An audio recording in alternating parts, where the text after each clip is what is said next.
ஏரோது ராஜாவின் நாட்களில் யூதேயாவில் உள்ள பெத்லெகேமிலே இயேசு பிறந்தபொழுது கிழக்கிலிருந்து சாஸ்திரிகள் எருசலேமுக்கு வந்து, யூதருக்கு ராஜாவாக பிறந்திருக்கிறவர் எங்கே?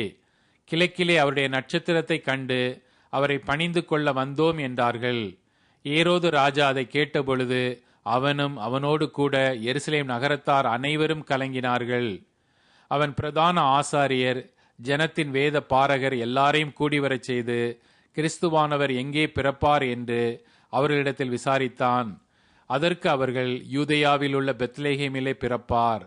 அதேனென்றால், யூதேயா தேசத்திலுள்ள பெத்லெகேமே, யூதாவின் பிரபுக்களில் நீ சிறியதல்ல.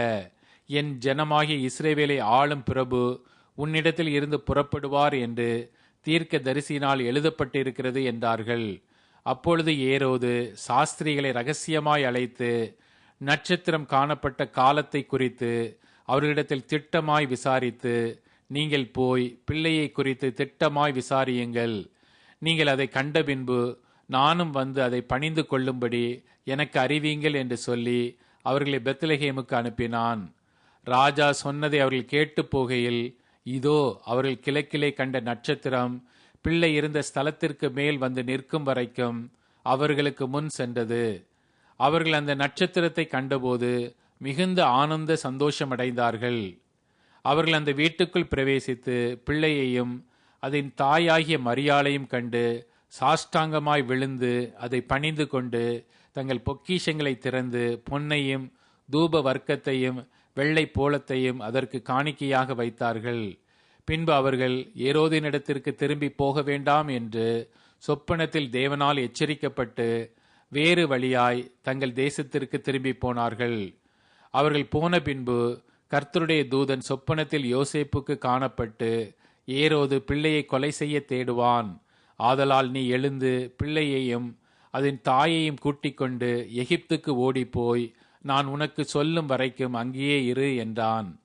அவன் எழுந்து இரவிலே பிள்ளையையும் அதன் தாயையும் கூட்டிக் கொண்டு எகிப்துக்கு புறப்பட்டு போய் ஏரோதின் மரண பரியந்தம் அங்கே இருந்தான்.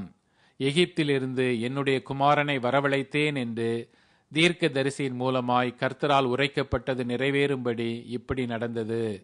அப்பொழுது ஏரோது தான் சாஸ்திரிகளால் வஞ்சிக்கப்பட்டதைக் கண்டு மிகுந்த கோபமடைந்து ஆட்களை அனுப்பி தான் சாஸ்திரிகளிடத்தில் திட்டமாய் விசாரித்த காலத்தின்படியே பெத்லெகேமிலும் அதன் சகல எல்லைகளிலும் இருந்த 2 வயதுக்குட்பட்ட எல்லா ஆண் பிள்ளைகளையும் கொலை செய்தான். புலம்பலும் அழுகையும் மிகுந்த துக்கம் கொண்டாடலுமாகிய கூக்குரல் ராமாவிலே கேட்கப்பட்டது. ராகேல் தன் பிள்ளைகளுக்காக அழுது அவைகள் இல்லாதபடியால் ஆறுதல் அடையாதிருக்கிறாள் என்று எரேமியா தீர்க்கதரிசியினால் உரைக்கப்பட்டது அப்பொழுது நிறைவேறிற்று. ஏரோது இறந்த பின்பு கர்த்தருடைய தூதன் எகிப்திலே யோசேப்புக்கு சொப்பனத்தில் காணப்பட்டு, நீ எழுந்து பிள்ளையையும் அதன் தாயையும் கூட்டிக் கொண்டு இஸ்ரவேல் தேசத்துக்கு போ. பிள்ளையின் பிராணனை வாங்க தேடினவர்கள் இறந்து போனார்கள் என்றான். அவன் எழுந்து பிள்ளையையும் அதன் தாயையும் கூட்டிக் கொண்டு இஸ்ரவேல் தேசத்துக்கு வந்தான். ஆகிலும் அர்க்கேலாயு தன் தகப்பனாகிய ஏரோதின் பட்டத்துக்கு வந்து யூதேயாவில் அரசாளுகிறான் என்று கேள்விப்பட்டு அங்கே போக பயந்தான். அப்பொழுது அவன் சொப்பனத்தில் தேவனால் எச்சரிக்கப்பட்டு கலிலேயா நாட்டின் புறங்களிலே விலகிப்போய் நாசரேத்து என்னும் ஊரிலே வந்து வாசம் பண்ணினான். நசரேயன் எண்ணப்படுவார் என்று தீர்க்க தரிசிகளால் உரைக்கப்பட்டது நிறைவேறும்படி இப்படி நடந்தது.